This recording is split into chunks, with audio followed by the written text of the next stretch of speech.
একটা ভাবি বলতেছে আমার সামনে নারকেলের নাস্তা খাইতে মন চাইতেছে, বাট আমি শুনছি তো আমার কেন জানি না মানে অনেক খারাপ লাগছে।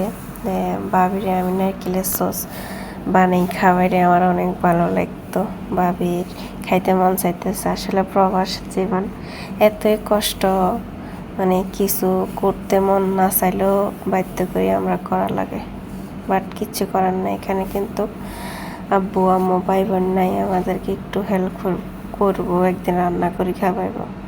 তো ভাবি ছিল প্রেগনেন্ট, তো এই কথাটা বলছে। আমি শোনার সাথে সাথে মনে মনে ভাবছি আমি ভাবির ফিটে বানিয়ে খাওয়াবো।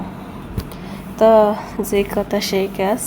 তো আমি সাথে সাথে পারি নাই, প্রায় 2 দিন 3 দিন পরে, 3 দিনের দিন আমি ঘুম থেকে উঠি, দেখেন ভাবির জন্য ফিটা বানাইতে শুরু করছি।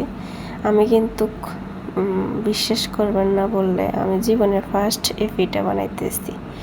হ্যাঁ, আমি এই পিঠাগুলা খাওয়া পছন্দ করি না, বাট আম্মু বানাইছে, দাদুরা বানাইছে, নানুরা বানাইছে, খাইছি, ফুফুরা বানাইছে, কিন্তু আমি বানাই নাই কখনো, আমি পারি না।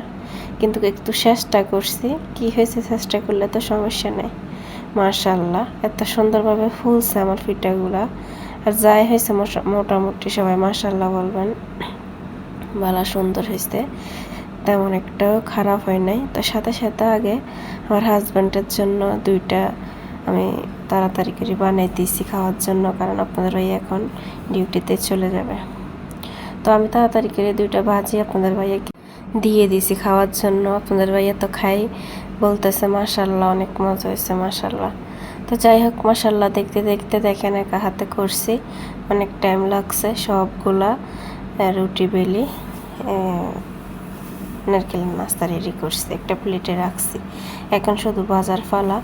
তো আমি যখন একা একা ভিডিও করছি, একা একা সব কিছু করছি, আর সব ভিডিও দেখাইতে পারি নাই। তো ফাইনালি আমার পিঠাগুলো সব ভাজা হয়ে গেছে।